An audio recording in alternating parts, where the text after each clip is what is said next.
నమస్తే నేను అశోక్.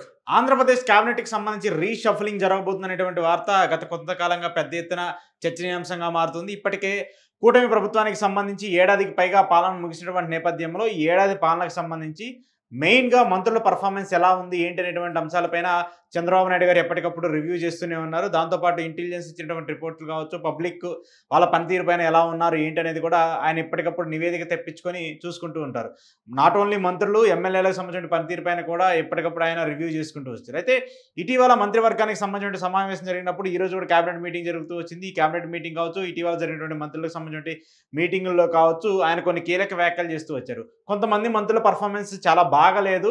వాళ్ళు మంత్రి పదవి వచ్చిన తర్వాత వాళ్ళ పర్ఫార్మెన్స్ మెరుగుపరుచుకుంటుంది అనుకున్నాం కానీ ఇంత తక్కువగా ఉంటుందంటే కూడా ఆయన సీరియస్ వార్నింగ్ ఇస్తూనే వచ్చారు. దాంతోపాటు ప్రభుత్వానికి సంబంధించిన అంశాలను ప్రజల్లోకి తీసుకెళ్ళడం కావచ్చు, అలాగే ప్రతిపక్షం ప్రభుత్వం మీద చేసినటువంటి వ్యాఖ్యలు కావచ్చు, వాటికి సంబంధించిన కౌంటర్లు ఇవ్వడంలో మంత్రులందరూ వెనకబడిపోయారంటూ కూడా చంద్రబాబు నాయుడు గారు కొన్నిసార్లు సీరియస్గానే వార్నింగ్ ఇస్తూ వచ్చారు. ఇక్కడి నుంచి మీరు సరిగా పనిచేయకపోతే కొంతమందిని పక్కకు తప్పించే అవకాశాలు కూడా ఉంటాయి, కొత్త వాళ్ళకి అవకాశం ఇస్తామంటూ కూడా ఆయన డైరెక్ట్గా చెప్తూ వస్తున్నారు. మెయిన్గా వైసీపీ అధినేత జగన్మోహన్ రెడ్డి కావచ్చు, వైసీపీ పార్టీకి సంబంధించిన అంశాలు కావచ్చు, అలాగే గత 5 ఏళ్ల పాటు జగన్మోహన్ రెడ్డి ప్రభుత్వం చేసినటువంటి అవినీతికి సంబంధించిన అంశాల మీద కావచ్చు, మంత్రులు ఎవరు కూడా బయటకు వచ్చి ఆ ఎత్తున పెద్ద ఎత్తున వాళ్ళని విమర్శించే విధంగా, వాళ్ళని నెగిటివ్ చేసే విధంగా మాట్లాడుతున్నటువంటి దాఖలు అయితే ఎక్కడా కూడా కనిపించట్లేదు. అది మరి జగన్మోహన్ రెడ్డి మీద భయమా, లేదంటే జగన్మోహన్ రెడ్డి మళ్ళీ వస్తే మనల్ని ఏదో చేస్తారనేటువంటి అంశమో తెలియదు. కానీ మంత్రులు అయితే కొంత సైలెన్స్ అయితే మెయింటైన్ చేస్తూ వస్తున్నారు. దాంతోపాటు మొత్తం ఆంధ్రప్రదేశ్ క్యాబినెట్కి సంబంధించి ఉన్నటువంటి 25 మంత్రులకు సంబంధించి ఒకసారి వాళ్ళ పనితీరు కావచ్చు, వాళ్ళకి సంబంధించి ఎవరు ఉంటారు, ఎవరు లేరు, ఎవరు ఉండరు అనేటువంటి ఒక చర్చ కూడా జరుగుతుంది. దీంట్లో ఒక 6-7 మంత్రుల్ని తప్పించేసి కొత్త వాళ్ళకు కూడా అవకాశం ఇవ్వాలని చెప్పేసి కూడా చంద్రబాబు నాయుడు గారు చూస్తున్నట్టు తెలుస్తుంది. మెయిన్గా దీనికి సంబంధించి చూసుకుంటే కూటమికి సంబంధించి ఉన్నటువంటి మంత్రుల్లో జనసేనకి సంబంధించిన మంత్రులు 3 ఉంటే, బీజేపీకి సంబంధించిన మంత్రి ఒకరు ఉన్నారు. మిగతా వాళ్ళందరూ కూడా టీడీపీకి సంబంధించిన మంత్రులు. అయితే ఒకవేళ క్యాబినెట్లో మార్పులు చేర్పులు ఏమైనా జరిగినా కూడా జనసేనకు సంబంధించిన మంత్రులు కావచ్చు, బీజేపీకి సంబంధించిన మంత్రి కావచ్చు, వీళ్ళల్లో పెద్ద చేంజ్ ఓవర్ ఉండదు. మెయిన్గా టీడీపీకి సంబంధించిన మంత్రుల్లోనే చేంజ్ ఓవర్ ఉంటుందంటూ కూడా చెప్తూ ఉన్నారు. దాంతోపాటు జిల్లాల వారీగా మంత్రివర్గ విస్తరణ జరిగినప్పుడు కొత్త వాళ్ళకు కూడా అవకాశం కల్పించాలి కాబట్టి ఆ మంత్రివర్గ విస్తరణలో కూడా కొత్త వాళ్ళని తీసుకునే పరిస్థితులు కూడా ఉన్నాయంటే కూడా తెలుస్తుంది. ఒకసారి మెయిన్గా క్యాబినెట్లో ప్రస్తుతం ఉన్నటువంటి మంత్రులు ఎవరు, వాళ్ళ పనితీరు ఎలా ఉంది, మిగతా వాళ్ళని చేంజ్ ఓవర్ చేస్తే వాళ్ళకి సంబంధించిన ఎవరెవరిని చేంజ్ ఓవర్ చేస్తారనేది కూడా ఒకసారి చర్చించుకుంటే, ముఖ్యమంత్రిగా చంద్రబాబు నాయుడు గారు ఉన్నారు, ఆయన కంటిన్యూ అవుతారు, ఇంకా దాంట్లో చేంజ్ ఓవర్ ఏముండదు. దాంతోపాటు డిప్యూటీ సీఎంగా పవన్ కళ్యాణ్ గారు ఉన్నారు. So he's also one of the main part in కూటమి. సో ఆయన కూడా కంటిన్యూ అవుతారు. ఇక మంత్రులకు సంబంధించి చూసుకుంటే ఇక్కడ మెయిన్గా వాళ్ళ శాఖలు, వాళ్ళకి సంబంధించిన అంశాలను చూసుకుంటే చంద్రబాబు నాయుడు గారికి సంబంధించి general administration, law and order, public enterprises, all other portfolios not allocated to the ministers ఎవరికైతే ఉంటాయో వాళ్ళకి సంబంధించి అన్నీ ఉంటాయి. దాంతోపాటు పవన్ కళ్యాణ్ గారికి సంబంధించి చూసుకుంటే ఆయనకి సంబంధించి మెయిన్గా పంచాయతీరాజు, రూరల్ డెవలప్మెంట్, అలాగే environment, forest, science and technologies వీళ్ళకి సంబంధించి ఈ శాఖలు మెయిన్గా కంటిన్యూ అవుతూ ఉంటాయి.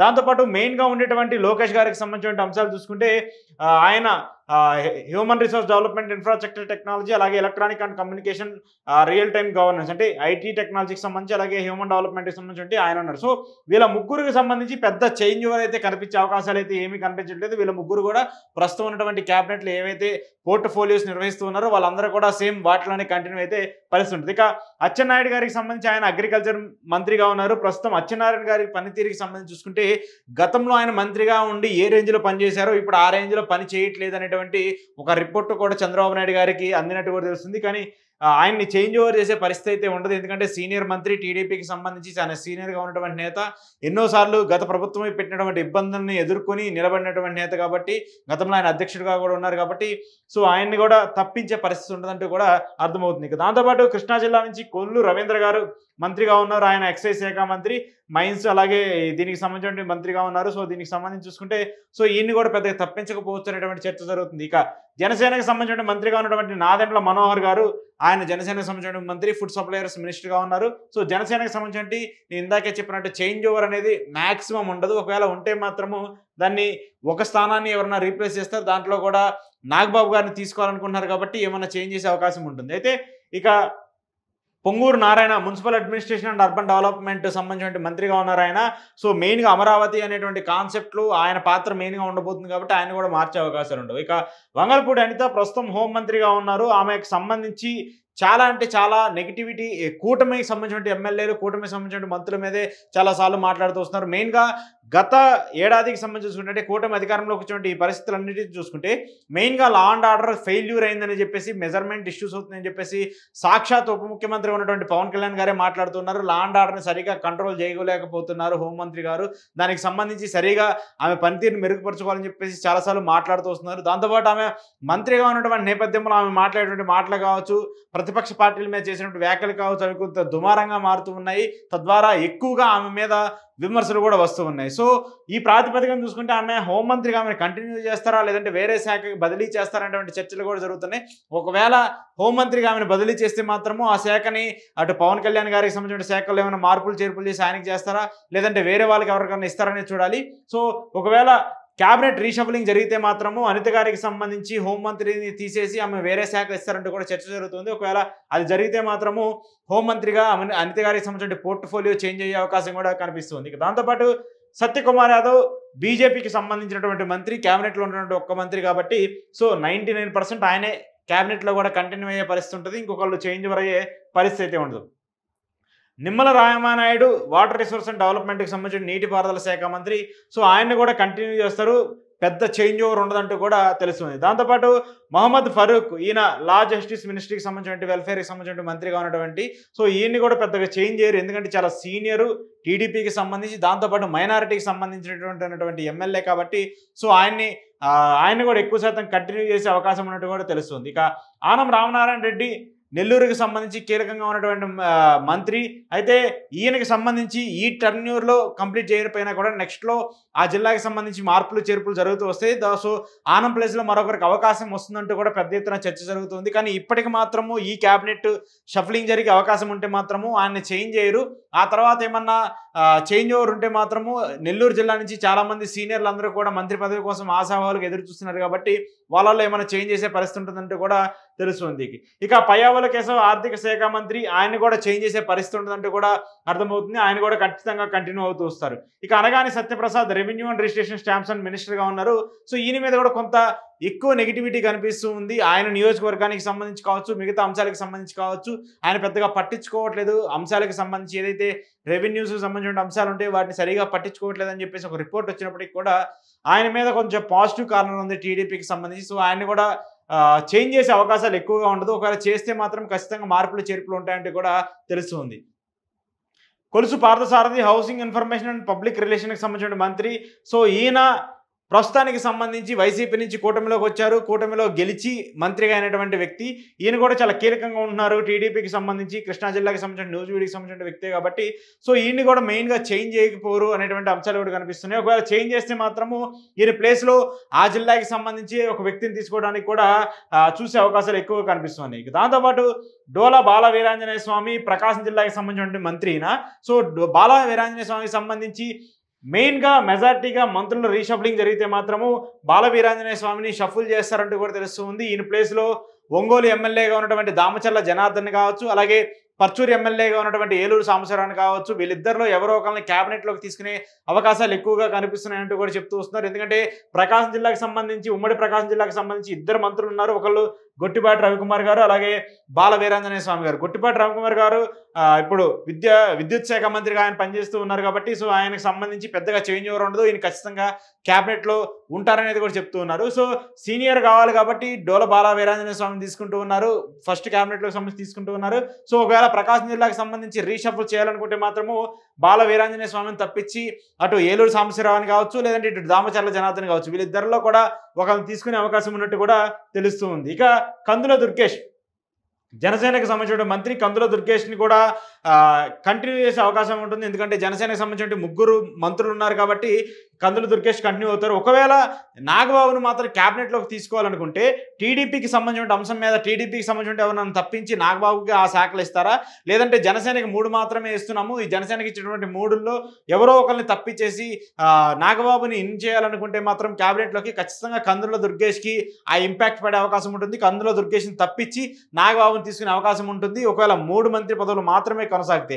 అలా కాకుండా ఇంకొక మంత్రి పదవిని టీడీపీ నుంచి సాక్రిఫైస్ చేసి జనసేనకి ఇస్తే మాత్రము అది ఫ్రీ అండ్ ఫెయిర్గా డైరెక్ట్గా జనసేనకు వస్తుంది కాబట్టి నాగబాబు ఈజీగా క్యాబినెట్లోకి వచ్చే అవకాశాలు ఉంటాయి. సో కాబట్టి కందుల దుర్గేష్కి ఇప్పుడు కొంత టఫ్ పీరియడ్గానే చెప్పాల్సిన పరిస్థితి ఉంటుంది. ఎందుకంటే ఇటు నాగబాబుని తీసుకుంటే మాత్రము ఆయన కష్టకాలం అవుతుంది. నాగబాబుని తీసుకోకుండా ఆయనకి వేరే టీడీపీకి సంబంధించిన అంశాలు ఇస్తే మాత్రము ఈయన సేఫ్ అవుతారు అనేది పరిస్థితి కూడా కనిపిస్తుంది. ఇక దాంతోపాటు టీడీపీకి సంబంధించి గుమ్మడి సంధ్యారాయణ ఈమె పర్ఫార్మెన్స్కి సంబంధించి కూడా కొంత నెగిటివ్ ఫీడ్బ్యాక్ వచ్చినట్టు కూడా తెలుస్తుంది. పర్ఫార్మెన్స్కి సంబంధించి కావచ్చు, అలాగే మహిళా సమస్యలకు సంబంధించి కావచ్చు, దాంతోపాటు ప్రతిపక్ష పార్టీని విమర్శించడంలో కావచ్చు కొంత వెనకబడ్డారు అనేటువంటి చర్చ కూడా జరుగుతుంది. కాబట్టి సంధ్యారాయణని కంటిన్యూ చేస్తారా లేదనేది కూడా చూడాల్సి ఉంది. ఎందుకంటే ఆమె బడుగు బలహీన వర్గాలకు సంబంధించిన మహిళ కాబట్టి ఖచ్చితంగా ఆమెను కంటిన్యూ చేస్తారంటే ఒక చర్చ ఉన్నప్పటికీ కూడా టీడీపీలో ఇంకా మహిళా నేతలు ఎక్కువ మంది ఉన్నారు.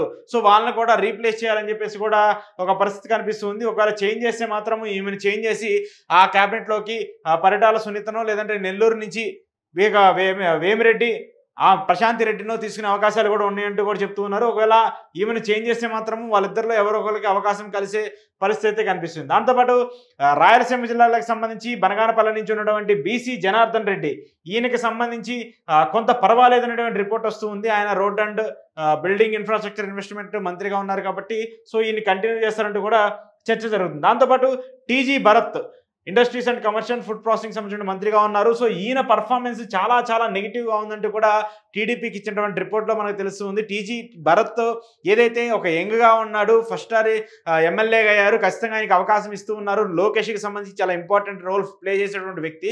సో ఈయనకి అవకాశం ఇస్తే రాయలసీమ ప్రాంతంలో పటిష్టమవుతుంది టీడీపీ పార్టీ. దాంతోపాటు కర్నూలుని కంచుకోటగా మార్చుకోవచ్చు అని చెప్పేసి ఏదైతే వారు ప్రయత్నిస్తూ ఉన్నారో దానికి సంబంధించిన పర్ఫార్మెన్స్ మాత్రము టీజీ భరత్ గారి దగ్గర నుంచి రావట్లేదని మాత్రమే తెలుస్తుంది. దాంట్లో పాటు ఆయన ప్రతిపక్ష పార్టీని విమర్శించడంలో కావచ్చు, పార్టీకి సంబంధించిన వ్యవహారాల మీద గట్టిగా మాట్లాడే అంశాల మీద కావచ్చు అంతగా మాట్లాడలేదు అనేటువంటి ఒక చర్చ కూడా జరుగుతున్న నేపథ్యంలో భరత్ని కంటిన్యూ చేస్తారా లేదనేది కూడా చూడాల్సింది. ఒకవేళ భరత్ని కంటిన్యూ చేస్తే వేరే వాళ్ళకి అవకాశం వచ్చే అవకాశం ఉంటుంది కాబట్టి ఆయనే ఉంటారు. ఎందుకంటే ఈయన లోకేష్కి సంబంధించి లోకేష్ కోర్ టీంలో ఒక కీలక వ్యక్తిగా ఉన్నారు కాబట్టి భరత్ గారు.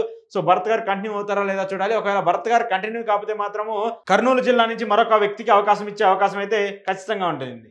సవిత ఈమె కూడా పెనుగొండ నియోజకవర్గం నుంచి కాన్స్టిట్యూన్సీకి ఆమె వస్తూ ఉన్నారు. సో సవితకి సంబంధించిన పర్ఫార్మెన్స్ కూడా చాలా తక్కువగానే ఉన్నట్టు కూడా తెలుస్తూ ఉంది. ఈమె పర్ఫార్మెన్స్కి సంబంధించి ఇప్పటికే చాలాసార్లు అంటే విమర్శలు ఎదుర్కొంటాము, పనితీరు సరిగా లేకపోవడం చెప్పడం కావచ్చు, దాంతోపాటు కుటుంబ సభ్యులకు సంబంధించిన పెత్తనం ఎక్కువైపోతుంది నియోజకవర్గంలో అనేటువంటి అంశాలు కూడా చాలా పెద్ద ఎత్తున వినిపిస్తూ ఉన్నాయి. సో ఈ అంశాలన్నీ చూసినప్పుడు కూడా సవితకి సంబంధించి కొంత ఇంపాక్ట్ కూడా ఉండే అవకాశాలు కనిపిస్తుంది. ఇక వాసంశెట్టి సుభాష్ ఈయన చాలాసార్లు చాలా ఇబ్బందులు ఎదుర్కొన్నటువంటి వ్యక్తి. వాసంశెట్టి సుభాష్ మంత్రి పదవి వచ్చిన దగ్గర నుంచి కూడా చాలాసార్లు విమర్శలు ఎదుర్కొన్నటువంటి వ్యక్తి. సో ఈయన మొదటిసారి ఎమ్మెల్యే అయినప్పటికీ కూడా చాలా గట్టిగా పోరాడి మంత్రి అయ్యారు. దాంతోపాటు యంగ్ టీంలో ఉన్నటువంటి వ్యక్తి. సో ఈయనకి కంపల్సరీ మంత్రిగా ఇచ్చారు కాబట్టి సో ఈయన ఎంతో కొంత ఇంప్రూవ్మెంట్ ఉంటుందని అనుకున్నారు. కానీ ఈయన పర్ఫార్మెన్స్కి సంబంధించి ఈయన అంశాలకు సంబంధించి అంతగా పనితీరు బాగలేదని చెప్పేసి కూడా తెలుస్తుంది. ఇక కొండపల్లి శ్రీనివాస్ ఈయనకి సంబంధించి పనితీరు పర్వాలేదని చెప్తున్నప్పటికీ కూడా ఏదైతే ఊహించినంత పనితీరు లేదని చెప్పేసి కూడా చెప్తున్నారు. సో ఈయన కూడా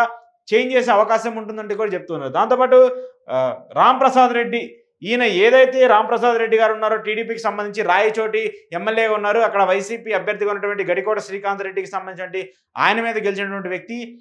ఈవీఎంలకు సంబంధించి చాలా పెద్ద ఎత్తున ఈ ఇష్యూస్ని ఎదుర్కొంటున్నటువంటి వ్యక్తి కాబట్టి సో ఈయనకి సంబంధించి కూడా చాలా పెద్ద ఎత్తున మంత్రి పదవికి సంబంధించి దాంతోపాటు ఈయన పర్ఫార్మెన్స్కి సంబంధించి కొంత నెగిటివ్ రిపోర్ట్ అయితే కనిపిస్తుంది.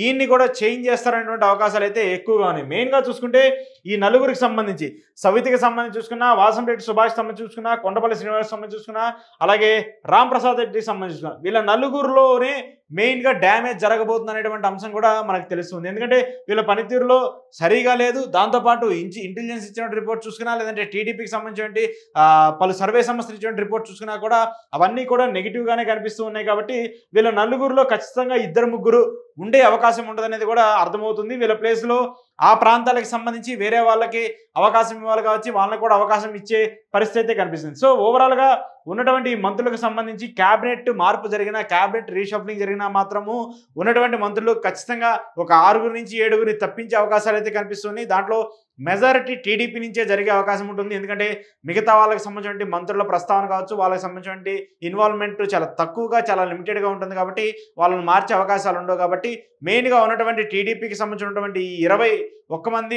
ఎవరైతే ఉన్నారో వాళ్ళల్లోనే ఒక 5, 6 లేదా మ్యాక్స్ 7కి సంబంధించి రీషఫలింగ్ జరిగే అవకాశాలు ఉంటాయంటూ కూడా తెలుస్తుంది.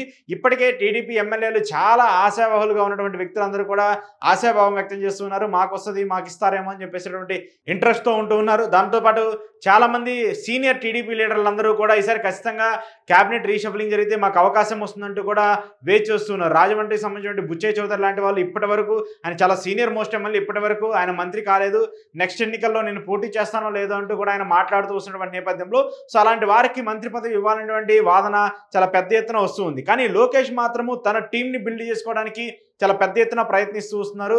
క్యాబినెట్లో ఇప్పటికే యంగ్ టీం ఎక్కువగా ఇన్వాల్వ్ అయి ఉంది. ఏదైనా క్యాబినెట్ రీషఫలింగ్ జరిగినా కూడా యువతకే ఎక్కువ ప్రాధాన్యత ఇస్తూ యంగ్ ఎమ్మెల్యేలకి ఎక్కువ అవకాశాలు ఇస్తూ ఉంటే ఖచ్చితంగా పార్టీ బలోపేతం అయ్యే అవకాశాలు ఉంటాయి కాబట్టి అలాంటి వాళ్ళకి ఎక్కువ ప్రాధాన్యత ఇవ్వాలంటూ కూడా లోకేష్ గారి భావన ఉన్నప్పటికీ కూడా పార్టీలో అందరినీ సాటిస్ఫై చేయాలి కాబట్టి అటు సీనియర్లని ఇటు యంగ్ టీంని కూడా మెయింటైన్ చేసే పరిస్థితి ఖచ్చితంగా అవసరం కాబట్టి దానికి సంబంధించిన ప్రతిపాదనని చంద్రబాబు నాయుడు గారు కూడా సిద్ధం చేస్తున్నట్టు అర్థమవుతుంది. సో ఓవరాల్గా వీళ్ళని చూసుకుంటే మాత్రం 6 వెళ్ళే అవకాశం ఉంటుంది. మరి ఆ వచ్చేటువంటి అదృష్టవంతులు ఎవరు, క్యాబినెట్ నుంచి బయటికి వెళ్ళేటువంటి ఆ దురదృష్టవంతులు ఎవరు కూడా చూడాలంటే మాత్రం మరి కొద్ది రోజులు ఆగాల్సింది. ఆగస్టులో ఈ క్యాబినెట్ రీషఫలింగ్ జరుగుతున్నటువంటి ఒక చర్చ జరుగుతున్నటువంటి నేపథ్యంలో ఆగస్టులో ఎవరికి అదృష్టం పట్టనుందో లేదో కూడా చూడాల్సిన పరిస్థితి ఉంది.